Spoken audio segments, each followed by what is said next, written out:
Thank you. So, Reinhold, the real reason you invited us is because you couldn't find anybody that came from farther out than Mexico. You wanted the most exotic and different person you could bring. I was thinking about South Africa. Right, but that's too familiar. Was too closer. Right, that's closer. But this wasn't different enough, so when you invited one, we came the two of us. This is another difference. And one of the reasons we are going to do it together is because I think that Rolf, in a way, set not only the stage, but the table and the china for us. Because most of the concepts he talked about are very familiar and were the reason why community therapy was created.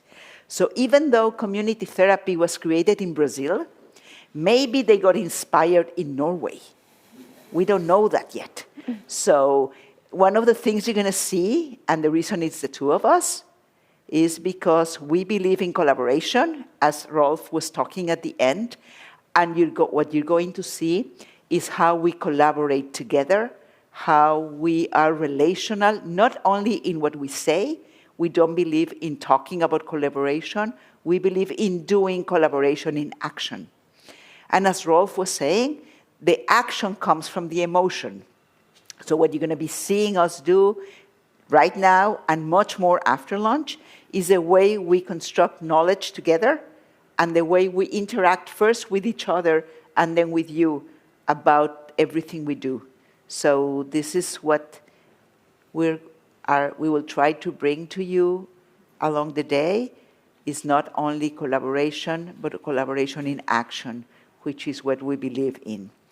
So, Neca, while we were listening to Rolf, what were you thinking? I was thinking about resources, and coming from other countries in the other side of the world, resources are not so much resourceful, but also people, as we don't have so many resources, we become resourceful ourselves. So we try to find ways to get into the situations that we have in our countries. And community therapy is one example, only one example. And I was thinking also when Ralph was talking about methodology, it's also a methodology, but it has all these openings that is something that can be done according to the population and according to each one needs. So this is part of our resources, and this is an invitation for you to listen about this. It's not the thing, but we find it very useful and very engaging, and also it brings us a big opportunity for parts of the community not to feel isolated, to feel that they are part of a community that can hold them and embrace them. And this is also a very important part of mental health. So quoting Rolf one more time, he talked about the unique, the not known, and the not met before as excluded. Adalberto Barreto, who is the creator of integrative community therapy, was inspired exactly by those three concepts, especially the concepts of the excluded, because you are unique, because you are not known and you don't exist, and whatever you're bringing to the table hasn't been met before, or hasn't been met before in the particular mentality that mental health is thinking about. So we're going to tell you the story of how community therapy was created, and then after lunch, we're going to do what we call a community round. We are making history. This is the first integrative community round in Denmark. It has never been done before. It has been done in other countries. We did one a month ago in the Netherlands, and we have been doing training in Mexico and we just started the community therapy movement in the United States. So this is a practice that was created in Brazil 30 years ago, and part of what we're doing is bringing the knowledge that was created in the northeast of Brazil to different countries and adapting it to whatever the country demands. You're going to have to bear our Latino accent, which is very different than Rolf accent. One of the things we all have in common today, and for us is extremely important, is that English is not the first language for anyone here. We will all struggle, not only with what it means, we are all fetching words in our heads that come in a different language, and we pronounce them in a different way. So we expect lots of misunderstandings. Misunderstanding as good news, because ambivalence, as Ralph mentioned, is the birth of creativity. You can be creative when there's some ambivalence in the room. So we are inviting uncertainty and ambivalence in everything we do together. And when we say that we are going to do the first community therapy round, it doesn't mean that it's Sylvia and me, it's all of you. And this is how we form the we. The we is all of us together. So in this first part, we will be the speakers and you will listen for a while. Then after lunch, we will change the room. We will make some changes while you eat. And then when you come back, we will become the community that will create the round together. Community rounds only work if we all participate. They will not work if you leave us alone. So we invite you to eventually take the courage to speak out and to be part of the round. You will have translators that will be helping out. We know it's difficult to speak, and it's more difficult to speak when you have to do it in front of an audience in a language that is not your own. So you could speak. You are lucky that you can speak in Danish or in English. We cannot do it in Spanish. So you have some goods over us. So why don't we talk about community therapy first? Otherwise, we're going to keep on moving into this notion. So, you ready? Yes. To go. No, this machine is not paying attention to me. There we go. Okay, so integrative community therapy was created by Adalberto Barreto. He's a psychiatrist, an anthropologist, and a theologist. And by his brother, Airto Barreto, who's a lawyer and who lives in Favela for Varas in Pirambu, Fortaleza. This was created in this small favela where Adalberto came back from Paris studying psychiatrist, and he tried to bring his ideas and put it into practice in a favela. And these were his challenges. He faced a lot of challenges because he wanted his student to practice, but he had to find a way to get in contact with the people that has a very different culture that lives in the favelas. And this is in the northern part of Brazil. ICT is an integral part of Brazilian mental health system. And also, it's a very important in the social psychiatry movement in Brazil. And we have integrative community therapy in 31 countries around the world. So what Adalberto was trying to do, and if you can see the date, 1990, so we have so far 32 years of experience of community therapy, but until 2 years ago, it was only done in person. The corona crisis, or the pandemia, created the possibility to do community therapy online, on Zoom, and it has been amazingly successful, and that's why it has reached so many countries, because in the last 2 years, they have been able to bring community therapy online, something nobody has ever thought of. When you experience it, you will see why it seems difficult to believe you can do it online. We have been doing it online for the last 2 years. We have been training our students online for the last 2 years, not only in person, but now we have the capability of doing community therapy online.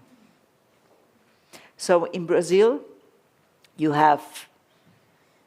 they talk about serving 20 million people in the last 30 years. It's part of the health system. And everywhere you go, there are community therapists. Community therapists do not have to be do not have to have university training. They train community leaders to become community therapists. And there is a very particular methodology that we're going to talk about and you're going to experiment. So that's the context where this was created, where you have a very large country like Brazil with 200 million inhabitants. I think they have more. We have 200 in Mexico. We have 120 in Mexico, 120 million. So when you have such a large population with a system that does not have the resources you have here in the Scandinavian countries, you have to think in a very different way. You have to think in ways to bring services in unusual ways, even though most of the services are still done case to case, as Reinhold was talking about. This way of working can create solidarity, especially solidarity, sense of belonging, and a way of people to see and look at resources instead of looking at problems. And that's the intention of the community therapy. All the words that Rolf said were not in fashion here in the Scandinavian countries were exactly the words that informed the creation of community therapy. No, the other way around. There you go. So integrative community therapy is a conversational methodology, and it has some guiding principles. And the guiding principles are the pedagogy of Paulo Freire, the system theory, communication theory, resiliency, and cultural anthropology.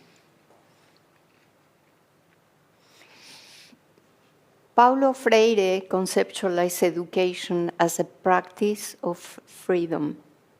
Inspired by Freire, Barreto finds a voice in pedagogy that positions human beings as subjects in the discovery and the construction of their own historical destiny.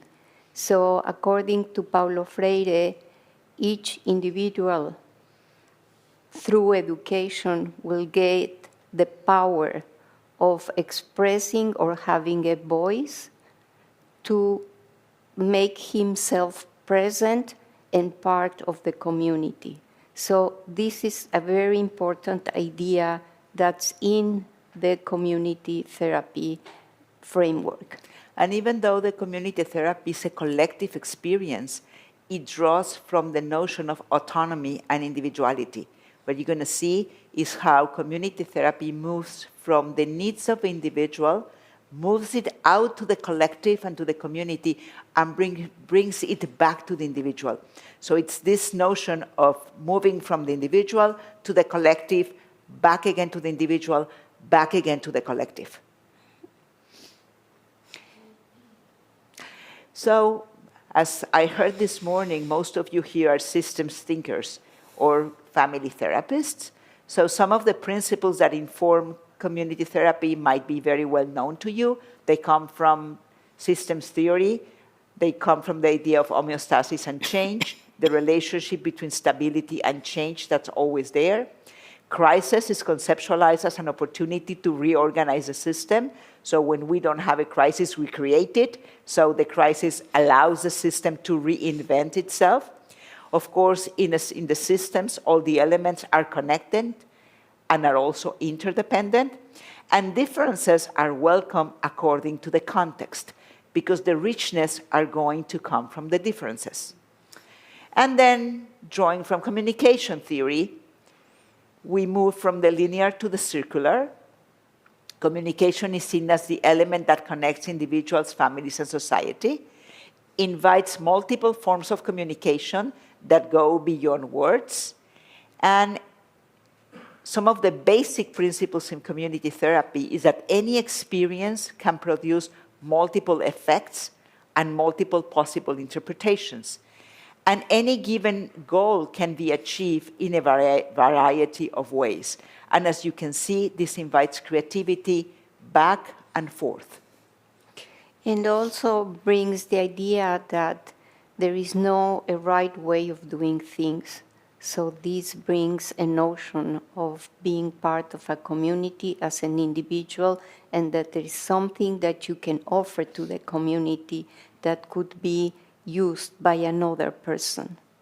And as we say in Mexico, there are many ways to kill fleas.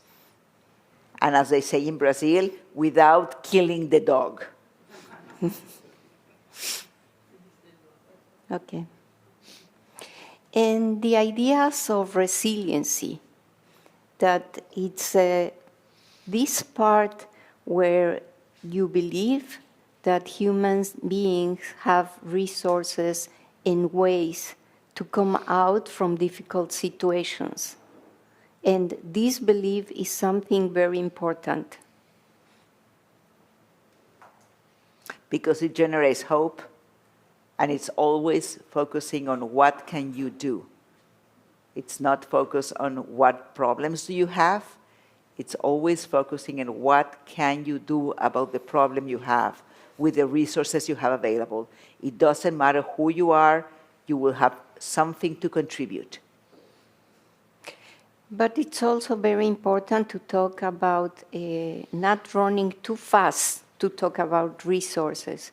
In community therapy, there is a space and a room to talk about the challenges that you are facing, because that's a very important part, that you can talk about your challenges and your dilemmas, so you have a way of expressing what's going on with you. And from there, we go into a collective wisdom of finding resources according to one experience. And quoting Bateson once again, moving from the familiar to the newness. Mm-hmm. Cultural anthropology, a very important part of the work in community therapy is the notion of cultural anthropology, and that's why it has been able to travel so well to different parts of the world. We base from the notion of culture, which is the acquired knowledge that human beings use to give meaning to their experiences and generate social behaviors according to their context. And it's something that's learned. And shared. And adaptive. It has a symbolic value. And generates patterns of behavior. And this is something that we are doing here since yesterday. We came to get to know the place, to understand many of the cultural things that are important for you, and trying to understand how can we engage with you, what kind of words we can use, if we have to talk slower, what Sylvia was saying about that we will be inviting you to participate. What does it mean in your culture to come forward and speak in the I person and say something? It might have a very different meaning that it has in other countries. And that's why we leave this cultural anthropology at the very last, because we think this is the bridge, how we connect. We connected with Adalberto in Brazil, but we are Mexicans, so we have to connect it with our culture, and now we are bridging it with you. So that's why it is on the very last. And in order to bridge it with you, you have to become the bridge. Yes. We can only facilitate the experience using the methodology. This will only be successful if you help us with bridging it to whatever makes sense for you here in Denmark. That's going to be very different from the things that make sense for us in Mexico. Especially the physical distance, Do you hug? Do you kiss? Do you hold hands? Do you sing? Do you jump? What are the things you do to express joy?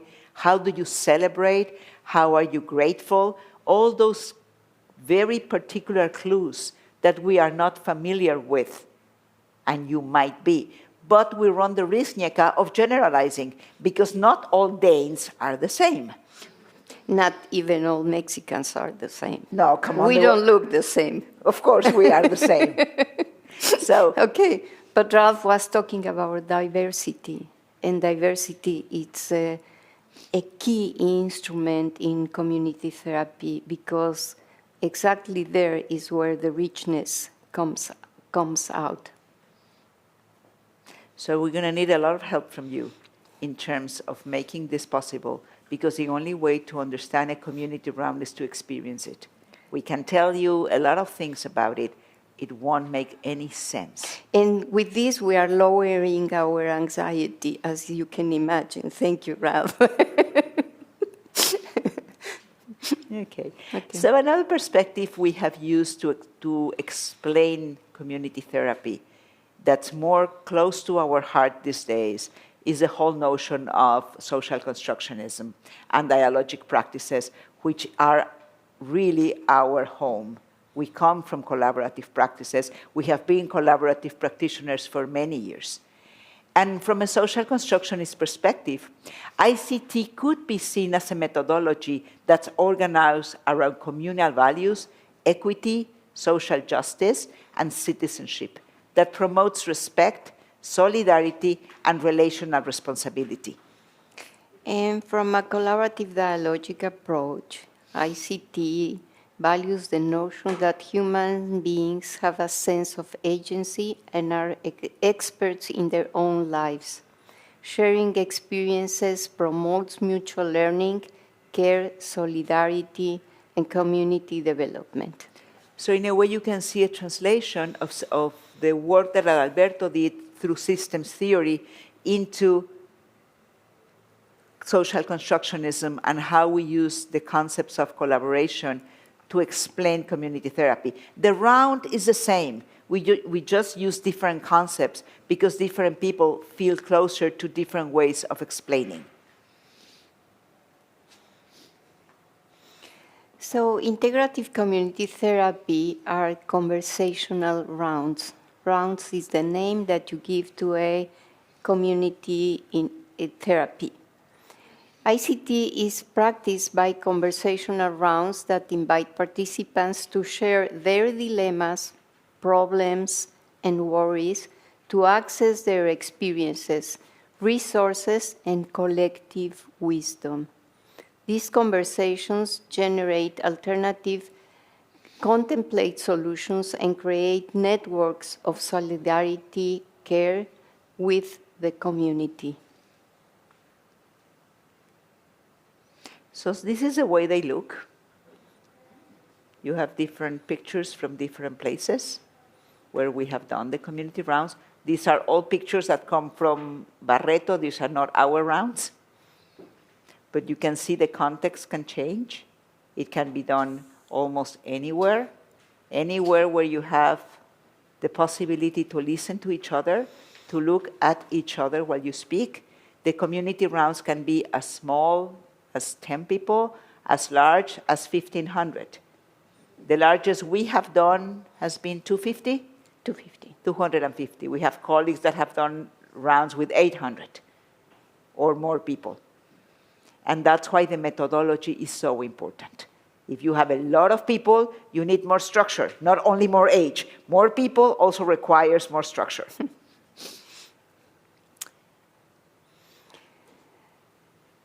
So ICT is inspired by Paulo Freire's notion, we all know something, we all ignore something. We are always in the process of learning. And what you know might not be what I want you to know. But maybe something I can learn from you. And this is very close that we think that we have been working with very underprivileged people. And Sometimes the notion of social work has to do that I come to help these communities, but in our experience, we have learned that is much more what we have to learn about the people and their wisdom than what we think. And as Rolf was saying, if someone has to change, it's me. And the only reason we facilitate community rounds is because we are expecting to change. We are not there to change anybody. We are there for ourselves. Each person in the community round is there for their own sake and for themselves. Mm-hmm. A concept that in some social justice perspectives is very difficult to understand, because we have been used, at least in Mexico, to a system of social systems that are very patronizing, that believe you're going to go to a community to save them. And this notion, coming from Paulo Freire, believes that you are the only person that can save yourself.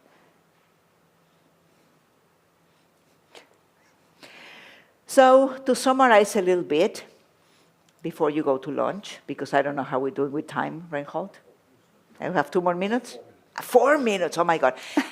Community therapy accommodates large groups. It's open to all and can use for very specific groups. It's wellness-oriented, not pathology-based, emphasizes diversity and lived experiences, focuses on emotional literacy and solidarity, is non-prescriptive, is horizontal, and it expects circular sharing. You here can see a picture of a Zoom round. That's what you see on top there. Mm-hmm. And also, we think this is not the solution for every mental health problem. It's something that we can add to the mental health system and would approach different ways to create solidarity and care in the communities. So for people that like research and like numbers, there is some research done on community therapy in terms of the impact it has had in different participants. Participants report that initial issue has been resolved after ICT in 87%. There is a decrease in self-regulation questionnaires of 20%. Elderly participants are more likely to have geriatric depression scores, and they do better after ICT. And most of it has to do with creating solidarity and human connection. Most of the wellness that comes from ICT has to do with being less isolated, which is the way Rolf started his presentation. So what we're doing now, because we have 2 minutes, go. So we are part of an organization called Grupo Campos Elíseos, and we work in collaboration with Adalberto Barreto, and we created the first training in Mexico City for community therapists. ICT is also could be a training at universities, and could be also part of psychology and social work faculties. We have been talking with some universities to bring these ideas there. So hopefully next year we'll have the first university in Mexico that will include ICT. Mm-hmm. And the projects that we have so far are universities and academic institutions where we do rounds. We do rounds in foundations in different parts of the country. It's a very good tool for needs assessment in organizations and NGOs. We have a project in a food bank that's doing community rounds. In neighborhoods, we have been working through churches. Neca has a project that's called Women in Dialogue, that she meets with people every other week to do community rounds. And we're working in a very impoverished community in Mérida. These are the projects our students have developed in this last year. And we also have the ICT training in the US, which is also very new. And the organization in the US that's doing the project, it's called Visible Hands Collaborative. They're based in Pittsburgh. And they also have the training in community therapy that it's done in conjunction with us and with Adalberto from Brazil. And they are in their second year of training. They have like a 25 new community therapists in training. And They and ourselves, we are exploring also the connection with universities in the United States to offer this training as a continuing education program or different ways the university find to put this into their programs. And finally, the projects that we have in the US, we're working with school, parents and teacher associations, in community centers. We're doing rounds with migrants, and the University of Pittsburgh is starting to get some projects going, especially with medical students. So this is what we've been doing so far with community therapy in Mexico and in the US. The trainings are quite new. We just started last year. And now we are here presenting it in Denmark. Is the time correct? Yes. Thank you very much. We didn't do Mexican time. No, we did your time, Danish. Tusind tak.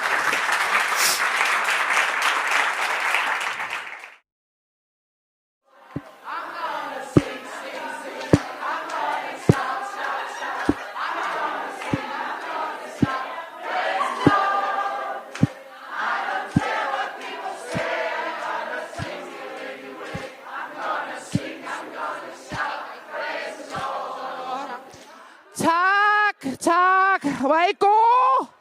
Woo! Okay. Now you can sit down for just about 7 minutes. So we will start our community therapy round. This is the way they start. But the way they start in Brazil, you go to the center of the town with a megaphone, and people say, roda, roda, roda. The music goes this loud, and they play a music that people know. People start gathering in the center of the town, and the first thing they do is exactly what you just did, sing and dance. As good or as bad as you can do it. It doesn't really matter if you are good or bad at singing or dancing. The important thing is that you let yourself loose. And this is something very important because we go away of our cortextal way of thinking and organizing everything. We get in contact with our emotions, and then we all became humans, and it doesn't matter where we come from, what we think, or what are we planning to do. So it's a way of welcoming all of us. Okay, so in a community round, the intention is first of all and most important to celebrate life. Celebrate life is the first and the most important intention of any community round. It's an invitation to communicate our worries, because we do have worries, and it's important that we give a space for our worries. And we have Jonathan and Enya that will be translating for us. You know what's going to happen with Jonathan. Jonathan is going to behave as an interpreter. And interpreters coming from Italian, you know, interpretatore traidore. Interpreters are always traitors. Because Jonathan can say whatever he wants. But you're in trouble, Jonathan. Because many people in this room speak English. So they're going to tell us when you are not translating this correctly. But just an invitation for all the English speakers.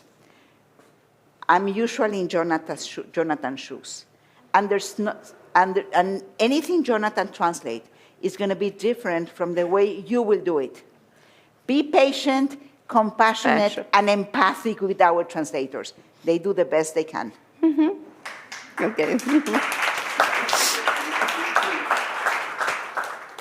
So Community Round is a way of connecting with our resources. And it says our, because it's not only my resources, are the resources of the community. So when you share your resources, we can create a stronger community. And the second most important thing is to create community. Mm-hmm. And the communities are created slowly, and they're only created with willingness.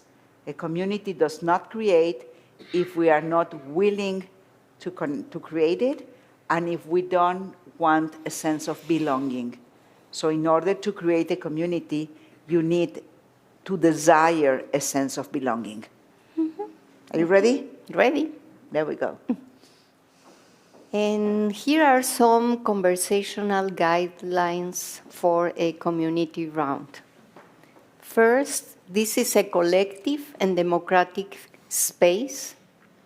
Please be brief and allow space for the others. As you can understand, this is meant for Latin American people that we usually speak and keep on speaking. Maybe it doesn't work for you.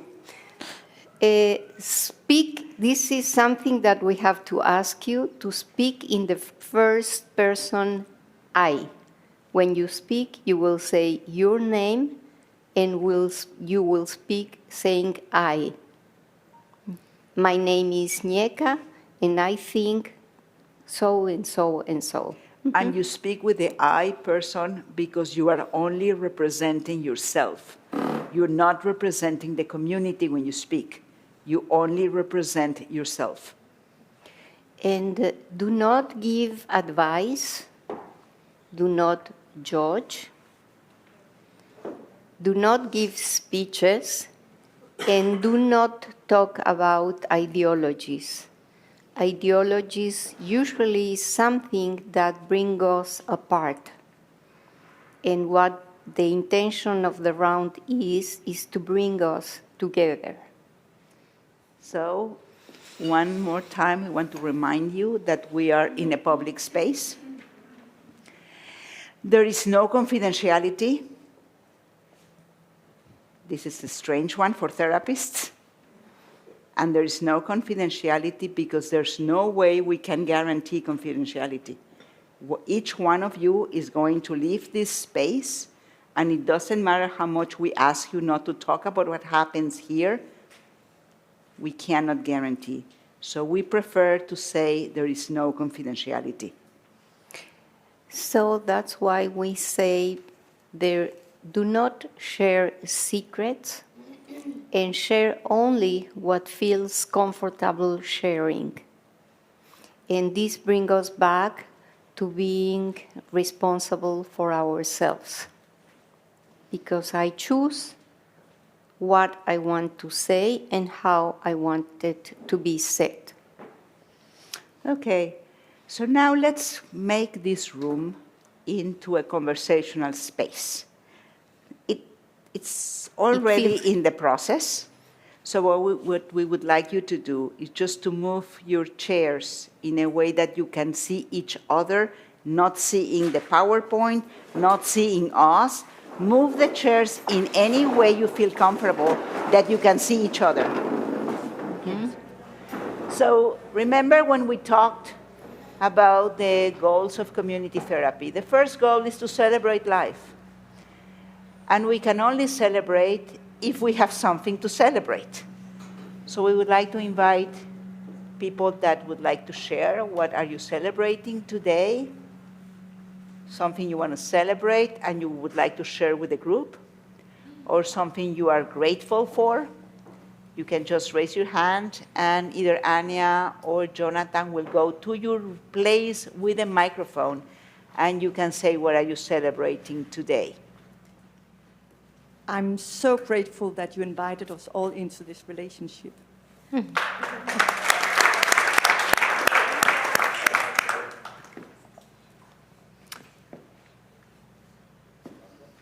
I'm celebrating your courage of inviting us to be here.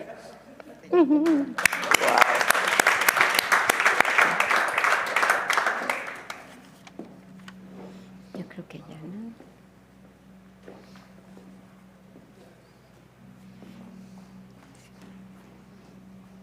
I'm celebrating that I'm becoming a parent in about 4 months. Wow.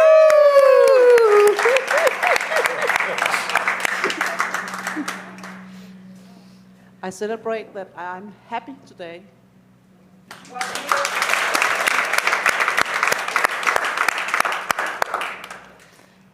Ok. Okay, do we still think we have enough celebration for today? One more. Of course, always room for celebrations. I'm celebrating new beginnings.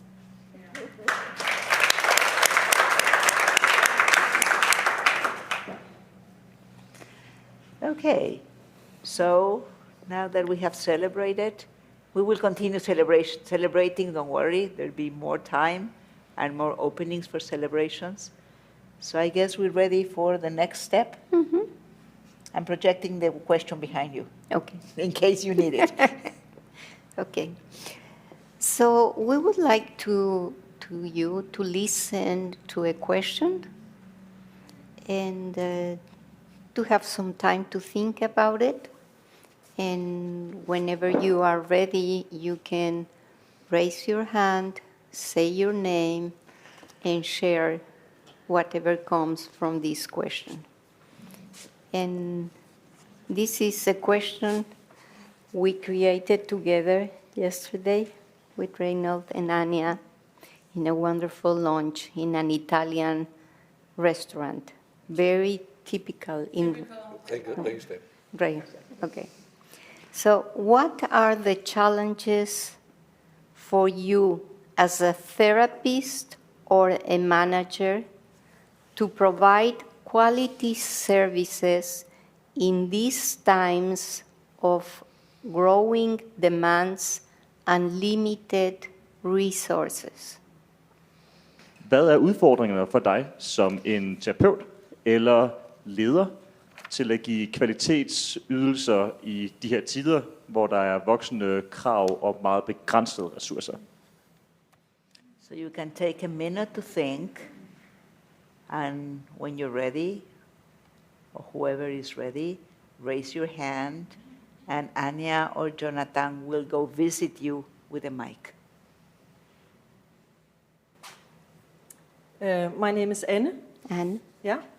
And I think it's a challenge for me that a lot of people get new jobs or work here for just a while.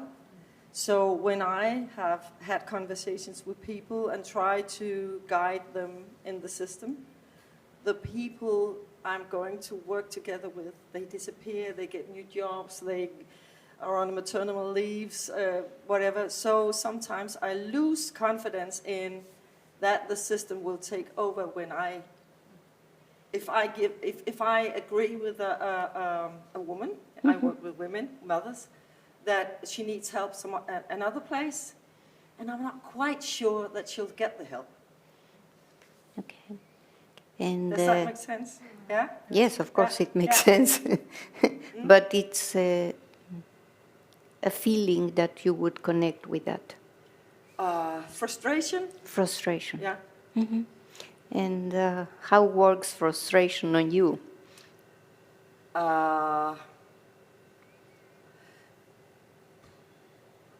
Well, sometimes it means that I get a little bit more work because if I don't trust that somebody else will do it, well, you think, okay, so I'll have to do it to be sure that it's been done. Okay. So frustration and extra work. Yeah. Okay. Okay. Thank you very much.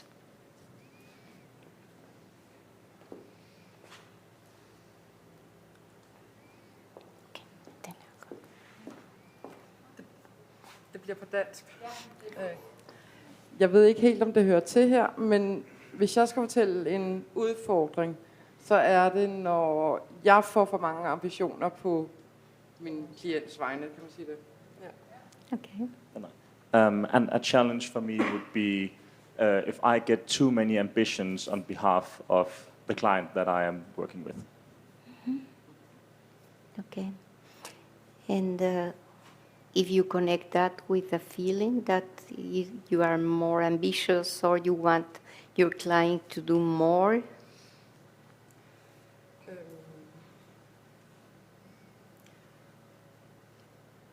Kan man sige, når jeg vil være for hjælpsom, eller når jeg føler, at jeg skal præstere? When I feel like I need to perform or I want to be too helpful and then go on that. Yeah. It's being too helpful. It's like a willing of doing things or doing more than what you do. And how does that feel? Når den går helt ud, så bliver det utilstrækkelighed. In the end, it becomes... det mangler jeg. It's like it is not enough. Yeah. Feeling of not being good enough, yeah, of lacking. Feeling of not being good enough. Of lacking, something that you are missing, you don't have.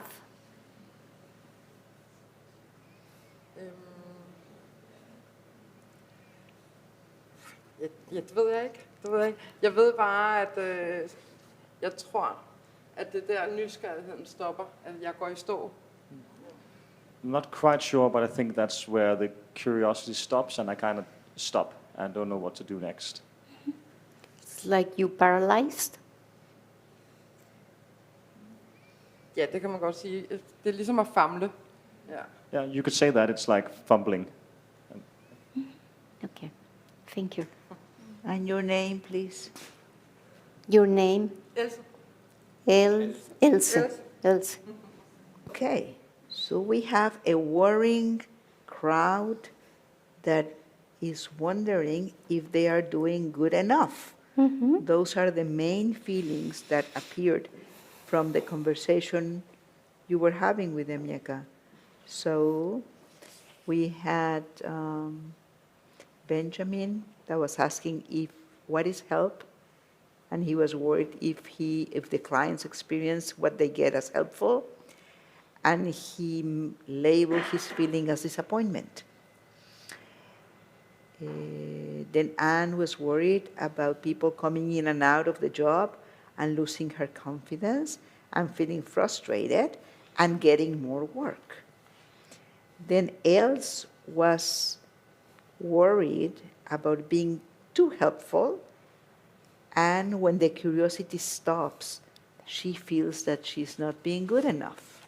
So this is what the community, these are the problems and the feelings the community is bringing to the table. And I think we're ready to move to the next question. And the next question is, we have heard all these feelings and all these worries, and we are wondering if any one of you connects to these feelings, connects to these problems and to these worries, and if you do, what have you done about them? If you have felt this way, if you have been in similar places as the ones you heard, what have you done about it? In this round, we are asking for the doing and the resources you are putting into addressing the problems. So if you connect to it, and if you want to share what you have done about it, please raise your hand, and Annie and Jonathan will approach you with a microphone. Så det, der bliver spurgt om, er, at nu har vi hørt de her forskellige udfordringer og problemer, som folk har siddet med. Og hvis det er noget, I har oplevet før, eller oplevet noget lignende, hvad har I så gjort med det? Hvilke ressourcer har I brugt på det, eller hvad har I gjort ved den følelse og den oplevelse, som I gerne tager hånden op? And most important, we are looking for the resources. We are looking for what have you done to solve it, or to feel better, or to achieve what you want. For mig så kan jeg nikke genkendende til alle de der negative følelser, som er blevet præsenteret. Og for mig så virker det enten at bruge mine kollegaer og spare med dem og finde ud af, hvilke nogle rammer er det, jeg kan navigere indenfor. Og hvis de negative følelser kommer til at fylde for meget, så vender jeg mig til Anja, eller længere op til min ledelse, fordi det er ikke min opgave at bære på de der negative følelser, for så kan jeg ikke lave mit arbejde godt nok. Translation. Yes.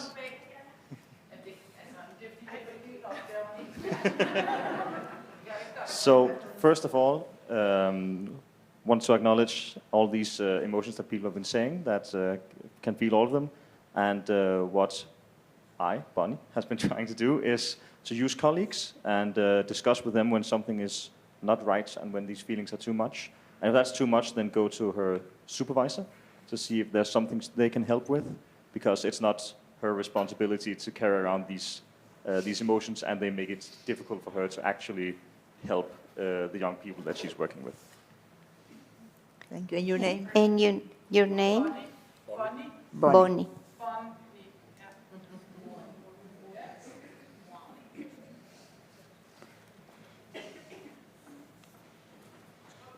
My name is Espen. I'm a doctor and I graduated fairly recently. And I very much know the feeling of feeling insufficient. And one of the things that helped me is accepting that what I'm doing is good enough. I'm trying my very best, and I'm not alone in trying to fix these problems. But if I at least try my best, I know I've done my part. So I want to at least address this about feeling like maybe I can't solve these clients' issues that Ellen took up, and something that I've been struggling with also a lot. But I think it helps quite a lot to tell ourselves, or at least for me it helps to tell myself that it's not my job to fix them. It's my job to make sure that they leave with a better experience than when they entered.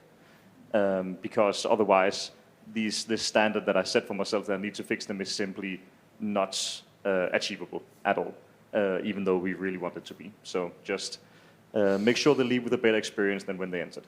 Okay, one more. Den der følelse af ikke at være god nok, eller ikke at slå til, jeg synes, det er hjælpsomt, eller det er i hvert fald meget brugbart for mig, at jeg tænker på mig selv ikke som vaskepulver, der skal vaske alting rent, men som enzymet, der skal sætte processen i gang.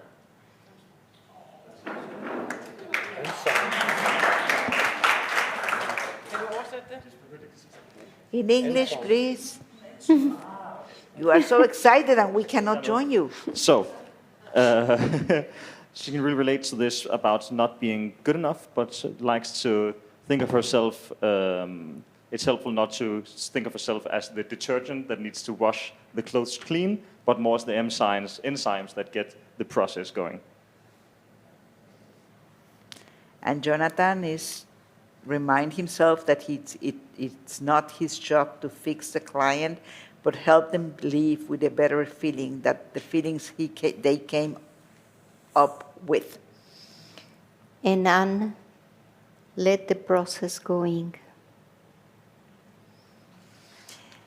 And once we heard all these resources that are here in the room, we would like to invite you to think for a minute about what are you taking with you from this round? What have you learned? And if there is something, who did you learn it from? And who would you like to thank for the learning? We will really emphasize if you can name the person you are learning something from, and if when you thank them, you can approach them and look at them in the eye when you thank them for something you learned from them. So again, raise your hand. Anja and Jonathan will approach you with the mic and will walk with you to the person you want to thank. We will walk with you.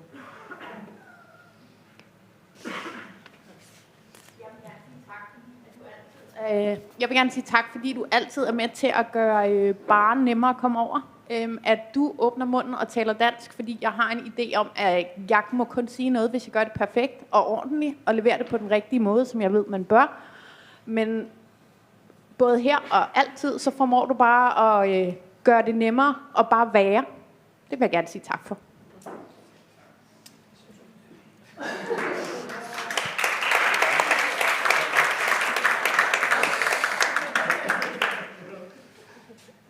I'll try. So, want to say that I appreciate you. I was trying to do this. That you are being you, able to say whatever you feel like, and make it easier to lower the bar that I'm sometimes feeling for yourself. and makes it easier to be in that. Meget hurtigt. Not lowering the bar. No, but making it actually achievable. Yeah. Yes. Making it easier and comfortable for me to, Yeah.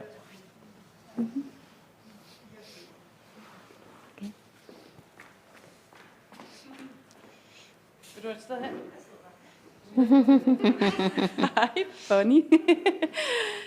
Jamen, jeg vil bare sige tak for dine ord nu her, i forhold til det her med at gå til kollegaer og spare og ledere.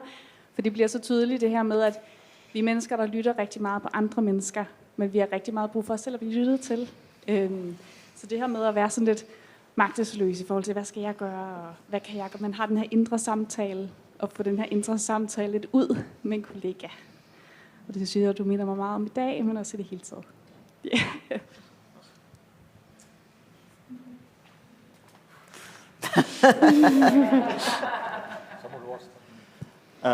So, once thank you for having this focus on using colleagues and talking a lot about the cases that we have, because often we work some of the time alone with the young people. So it's very nice that you have this focus on the importance of talking with each other about what we're feeling and what is we're experiencing. And the Inner dialogue. and to get this inner conversation that we have with ourselves out with someone else, so we're not alone with it. Wow. Thank you. Thank you.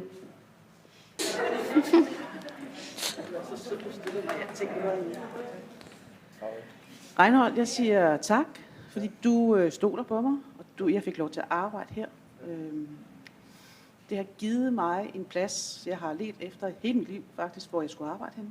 Så det vil jeg egentlig bare sige tak for.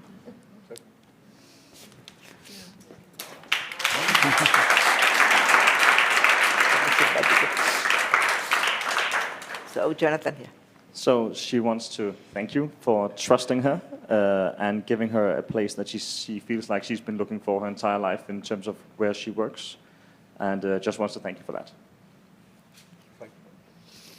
And I have one too. I want to thank Anna to remind us that the process is not the big things always, but sometimes it's just the, what's it called in English, enzyme? Enzyme? That's a stupid name. That is the enzyme. Yeah, that start the process. Thank you to remind me.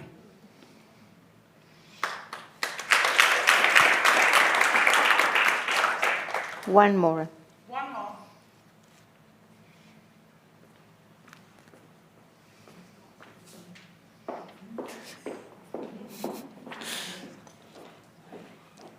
Can I thank two of you together?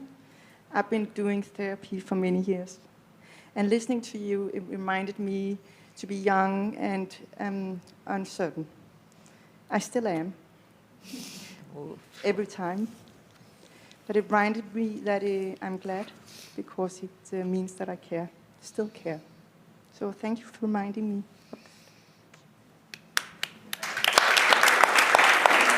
Og det, der blev sagt, det var, at det kunne du stadig godt selv sige.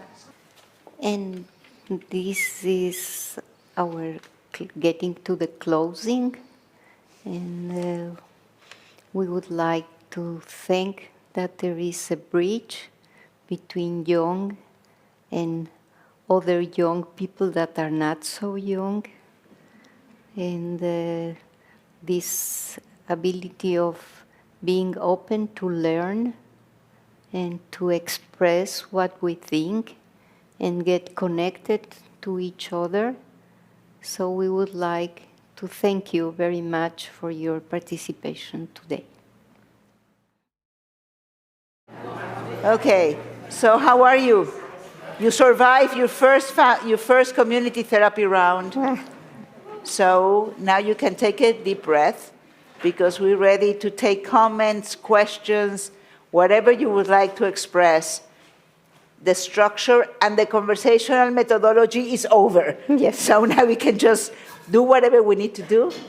The way we like to do it, and that has to do with us and not with the community therapy, We will take questions or comments from you, and then we will elaborate on them. We won't be asking, we will not answer one by one to continue the conversation going. So we are really open to hear from you. What was this for you? How did it go? How comfortable, uncomfortable? Just tell us about the experience. You could be academic or you could be human, whatever you want. I would just like to thank the two of you for introducing this way of having a large conversation in a big group. It is really an eye-opener to see what this kind of group conversation in large scale can do.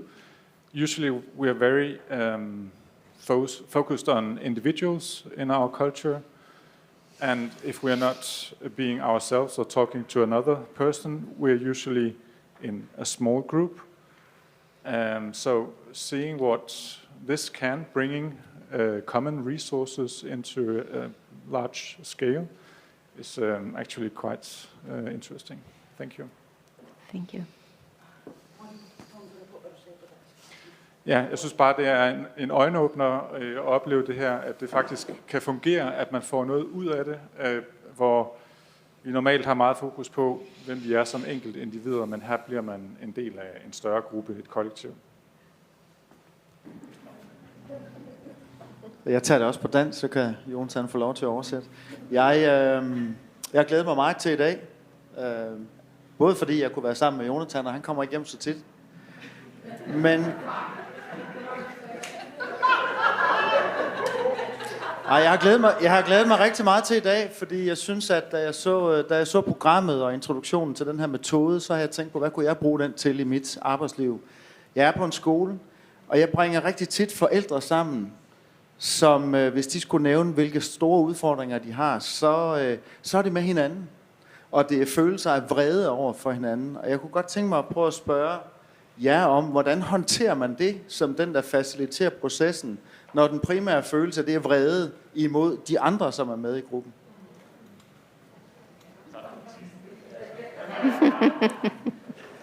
So, been looking forward a lot to participating in this, and partially because working as a leader in a school, then often bringing parents together, and what they talk about when they say what the problem is, then the problem is each other.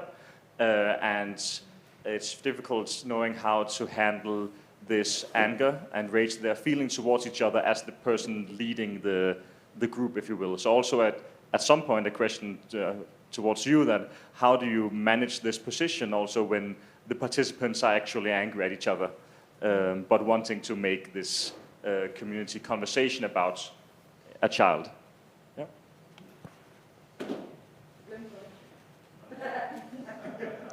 I too have a question. How do you decide how much time you spend on each round? Also, you know, the group size or the subject, and yeah, I'd like to hear some perspectives. Mm-hmm. Og der blev lige spurgt om hvilke overvejelser man har omkring emne og længde. Group size is subject. Group size is subject. Jeg fik sådan et flashback, da vi skulle starte med det her round. Jeg kan huske, få stod på talerstolen i Folketinget for mange år siden, og nedgjorde det at sidde i en rundkreds. Og jeg glemmer det aldrig. Og nu har vi så lært, at det måske er godt at komme tilbage til den her rundkreds, i stedet for at satse på den individuelle, at der ikke er noget fællesskab. Det var bare det, jeg ville sige.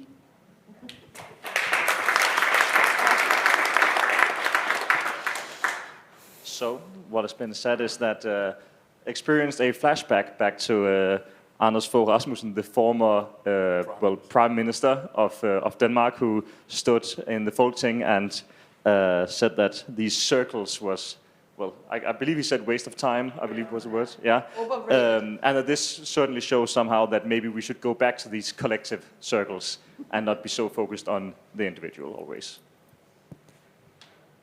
We are signaling here the time, so we will start having a conversation about your questions. And maybe we can start with a question about the time.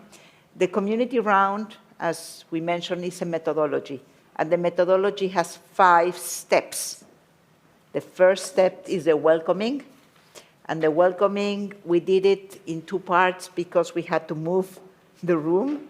So the welcoming includes the opening of the round, the celebration, and all the beginning piece that is, for us, the most important part to warm up the room and to warm up the people. I think what Anya did, we call it a dynamic, and that's part of that first part of the community round, and it usually takes about 10 minutes.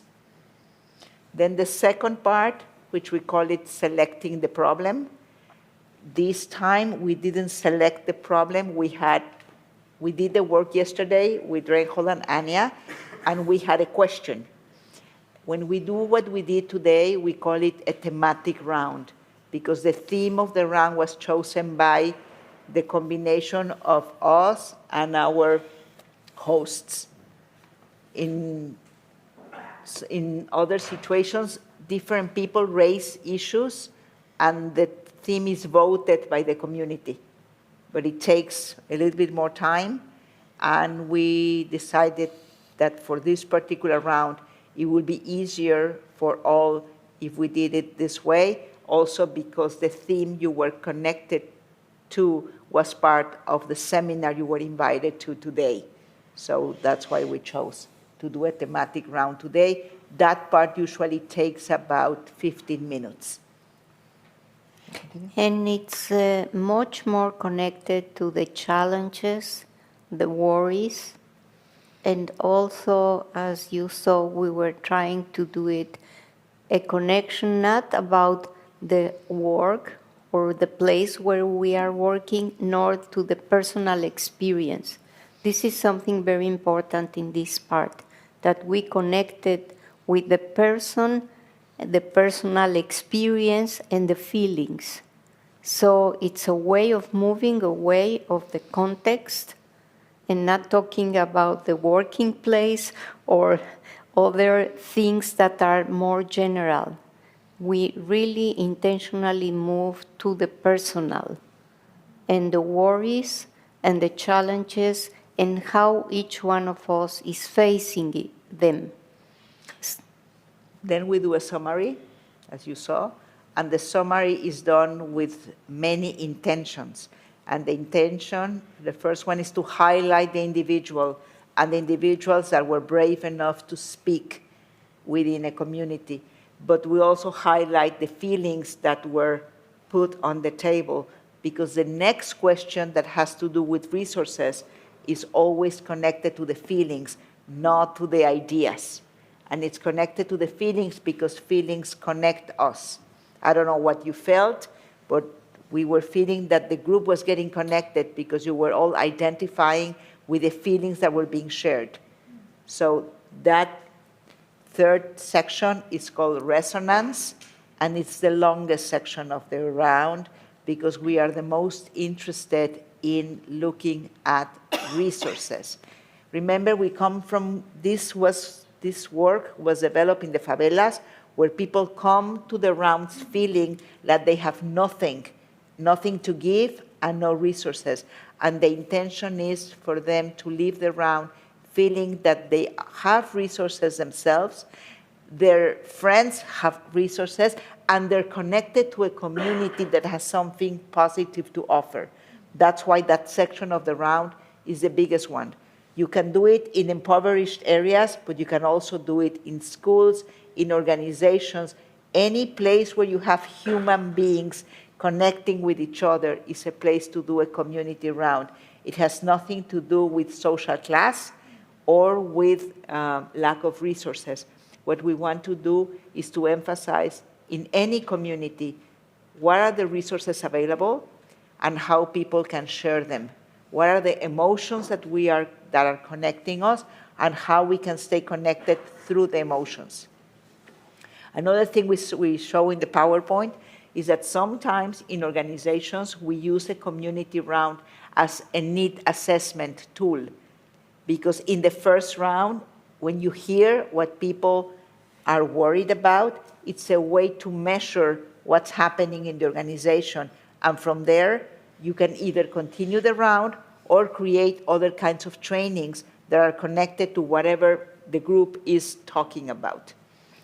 And here again, we go with the resume, a small, we go again and we say the name of the person and get as closer as possible of what the person said, because this is what becomes the community resources. These resources are not individual anymore. They become as part of the community.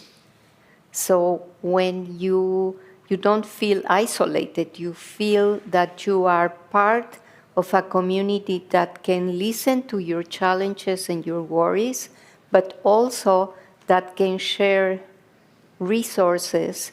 And the resources has to do not with academic knowledge. They had to do with what have you done in a situation like this to solve a situation. So the question in itself, it's a question that pointed to what have you done? And every one of us as human beings have done something in different situations. So this is a great opening of feeling that we can belong, because it's not sophisticated. It's something that each one of us has tried and become a wisdom, a collective wisdom that supports the community. As if you saw when you walk into the room after lunch, there was a spider net. That's a symbol of community therapy. The symbol of the community therapy is how the spider net supports and provides a network for the community. The last piece, which is the thanking, as you saw, it's again very individual and at the same very collective. You say the person you learned from, it's a recognition of the individual, but you say it in front of the rest of the group. So all the time you are moving from the recognition of the individual to the wisdom of the collective. And in this particular round, we ask you to go to talk to the person directly to emphasize the personal connection between the two people that got connected through that particular resource. But again, it's done in front of the community, and we have a very good sound system here. If we didn't have the sound system, we wouldn't have done it that way, because then you cannot hear what the person say. But by doing it that way, the feeling of connection is individual and at the same time collective, which is the intention of the round. And of course, the music is our universal language. And the connection, because we finished connected in what I have learned. And if you remember Paulo Freire's phrase that says that you can always learn something, no? So it doesn't matter what, but I can always learn something. So by sharing what I have learned today and by connecting with someone, the way I live this round is that I feel that I belong. There is a support net, but also I have connected at least with one or two persons in the whole round. So the sense of isolation diminished a lot. In terms of what topics you can talk about anything as long as you don't go into ideology. Because you don't talk about ideology or politics or anything, politics in the sense of political parties. If people bring those topics, you do what Neca was doing. Neca did the work of taking you from the description to the feeling. So that was, in that first round, that's what you do. You take from the we, you take from the action, and you help the person connect. What are you feeling when you're saying this? What are you feeling when you're doing that? Because feelings tend to be more universal and help us connect with each other. So you increase the possibility of of creating a sense of belonging when you stay with the feelings. And that will go back to your question about people being angry with each other. So what you do is you talk about the feelings of being angry. Now, community therapy is not for everything. This is not a methodology to solve problems. This is a methodology to create solidarity among the community. There are other methodologies to solve problems. This is a methodology that allows people to connect with each other, to talk about their experience, to recognize experience in the other, and to do community connections. This is not for everything, and this is not for everybody. And it's a way of connecting and caring. This is the idea. And again, when we speak about anger, I don't speak about being angry with you or at the other. I have to speak about what anger is doing to me. So it's a completely different way, because I'm not speaking about the other, I'm speaking about myself. So I can take responsibility about what I said. And also, when I position myself in my reflection upon myself, I can get a sense of agency, and I can belong or be part of a community from a more humble place. So you can do this you can do this anywhere. Anywhere. You can do it with as long as a small or large group as you want. We prefer to do it with groups that are bigger than 10, because doing it with very small groups and you have to go through the rounds, you end up losing. It's too much pressure for the participants. So surprisingly, the rounds are easier to do with more than 20. The smaller the round, the more difficult to do. The larger the round, the more structure you need. So in larger rounds, because we have 80 people here or something like that, you are all sitting here, and as far as we feel, you are very connected. To benefit from the round, you don't have to speak. You just have to be there. It's as important to listen as to speak. In my particular case, the rounds that have been the most important for me are the ones where I haven't spoken. It has nothing to do with speaking. It has to do with sharing and with listening to what people are worried about and what are the resources that they're sharing. And we go through this 3 times because it takes 3 times for us to listen, understand, and make meaning. So that's why we go through everything more than 1 time. Maybe, I don't know, at the beginning it might sound that when we're doing the summary, maybe you thought we already heard it in English and in Danish, and now they're going again. We're doing it with the purpose of creating the connections, and that's why we say the names. You know, you heard us asking, say your name again, because everything we say, and we write it very carefully, is connected to a person. And it's not the same that I said like general. We were talking about the challenges that we are facing, that we say Anne said, and I don't know what happened to each one of you when you hear your name and some of the words you said.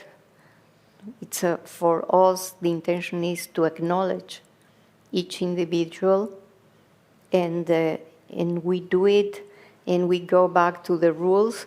We say, I say my name, and my name represents a person, and I speak from the I person, so I represent myself. In a community, and we are creating this community of solidarity and care. Now, today we were very lucky. Yes. We had a community that participated. You were very kind and generous with your words. in Danish and in English, and we didn't have to beg you to speak. Sometimes for a facilitator like us, the silence is very difficult if nobody participates. But when somebody gets the microphone and doesn't stop talking, is the worst nightmare. So we learned it from Adalberto Barreto, that the first time I saw him do that, I thought he was very, very rude, that he interrupts you. One of the best qualities a facilitator needs to have is to learn how to interrupt. Because if you're not interrupting one that's taking the space for the rest of the group, you are not being kind to the rest of the group because you're being kind to one person. The space and the time belongs to everybody. And it's your job as a facilitator to say, what you are saying is very interesting, but we have heard enough. Or, as Adalberto says it, the chocolate, not the paper. Not the wrapper. So Reinhold wants us to stop. The chocolate, not the wrapper. We have to go back to the chocolate.